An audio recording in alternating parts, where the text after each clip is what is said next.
it bothers me that I can't reach everybody because I try. I try so hard. I pray to try to reach more of you because I know what it feels like. I was there. I know what it feels like when you know you can do it, but it just seems like it's just outside your reach.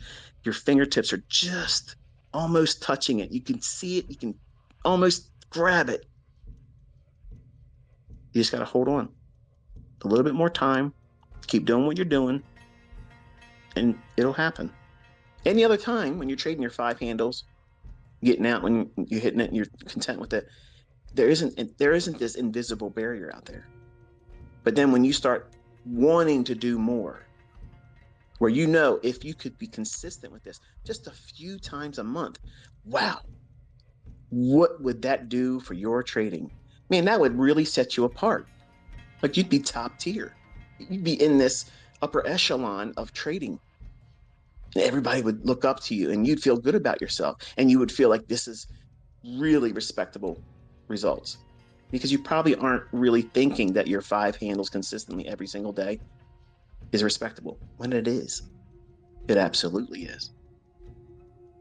So it's a balancing act that has to be maintained in your growth. In the beginning, you're scared shitless. You don't know what you're doing. You're afraid to take a trade. You're afraid to lose. You don't want to be wrong. So you're worrying about all the wrong things in the beginning. But once you work out all that stuff by experience and conditioning yourself with back testing and doing demo trading, and you work your way into a very low threshold of real monetary risk when you decide to get into live fund trading, you start with a very small amount of leverage. And the graduation from that is going to be slow, not fast, slow. And the reason why it must be slow is because you don't know what it feels like to do it. When you start building up these larger positions, whether it be a funded account challenge or whether it be now you're funded with a company or you're trading with real money, those things are going to be heavyweight factors on your psyche because you're going to be constantly worrying about, did I do this right? You're going to know that you did it too soon. Guaranteed it's going to happen. You're going to feel that. You're going to feel it. And it's going to cloud your mind. You won't even be able to know when the market's telling you, I'm not going to do that. But you want it to be so badly delivered into your hands. You won't see it. You will not see it. And you'll hold on to it too long. And the worst case scenario, which is what you're trying to avoid, will actually happen. It will come back and roll against you. And that nice, big, handsome profit you had that was unrealized and you knew you should have fucking got out, at least with a partial, you didn't do it. So now what are you doing? You're kicking yourself in the ass about that. You're not ready. You're not ready. It doesn't mean you're never going to get there. It just means that you haven't desensitized yourself. You work up into it slowly. Now, partials, and I'll say this in closing, partials are a huge, huge benefit to, number one, developing students because it teaches proper money management and proper trade management. And it helps you grow as a trader. It helps you understand risk. It helps you navigate order flow. But there is no, and I'm telling you openly, there is no recipe that's going to be appropriate for everyone. That's the part that you bring into it. That's your personality. If you're trading, if you're pushing a button, the result should be you're making money. That's it. Not that I impress the people that watch me. Fuck everybody that watches me. Seriously, I don't give a fuck if you like me. Okay? If I'm pushing a button and I'm taking on risk, the end of that trade, I better fucking make money. I don't care if you like my post. I don't care if you like my management of the trade. I don't give a shit. Because whether you like what I did or whether you didn't like it, if I didn't do something I didn't feel I should have done or didn't do something I should have done, I'm beating my ass up mentally over that. You could never troll me. Any of you could never troll me as hard as I do myself if I know I did something incorrectly. Cheerlead yourself. Say, you know what? I fucking did this shit today this way and it paid out. I'm fucking hammering it. That's right. That's exactly right. And people think that's arrogant. Fuck them. Fuck these people that talk that shit because they are not making money. So they're fucking miserable. They're miserable. But you're letting those types of people creep in, and you're trying to arm wrestle that shit. Oh, I'm going to show the brokies, the haters, the fucking ICT retards. That's what everybody fucking says about everything. And that kind of stuff is not necessary.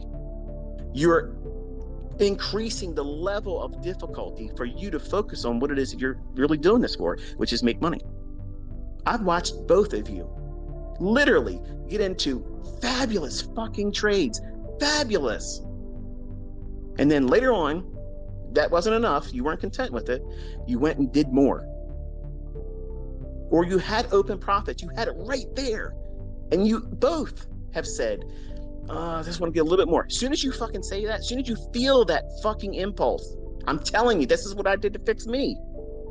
That King Kong moment. That's Larry Williams said that, if you ever get this impulse when you're in a trade and you whip out the calculator and you're like, I'm going to figure out how many, if I do this, if I hold on to it this much more, and if I hold on to this and I don't take much off of the position, I hold on to everything, I'm going to be able to make this much money. As soon as you start changing your mind about what you think it's likely to do or how far it's going to go beyond what you thought, and I don't know if you realize it or not, but as soon as you say it out your mouth, I don't know if I should, that's it. Close the fucking trade. You are managing your money. You're managing the risk. You're managing your trade. And guess what you're also doing? You're managing the expectation of your audience properly. That means you are seeing something, your audience is watching you, and then now what are you doing? You're taking the action on saying, okay, I am no longer able to focus on this. It doesn't mean you suck as a trader. It doesn't mean that your concepts blow. It just means that you, as the operator, working in that market environment, you now have to pull the plug on the trade. And guess what you're doing? You're pulling the fucking trade at the height of the profitability while you're in the trade. If you just focus on what the fuck you're doing, and when you get these little vibrations that tell you, what's probably turning, close it. I've been doing it longer, and I would not look at that as weakness. But you probably think it's weakness. Oh, I got another trade, I bailed. Who the fuck is going to sit around and say, you're in thousands of dollars in profit and you collapsed it at the height of the trade, right then and there, it went further, but that's a failure? Nobody would say that. There ain't nobody out here that has common sense is going to look at someone in a position, start to finish, and they have thousands of dollars in equity and they close the trade. No one is ever going to say that's a fuck up. No one's ever going to say that's a failure. No one is ever going to say you did that wrong. And if they did, they're full of shit. But because you're trying to make these monumental Olympic-sized feats, the real sole reason what you're doing it for, you've made this something other than trading. You've made it an action movie. You've made it I don't know, you've lost the plot.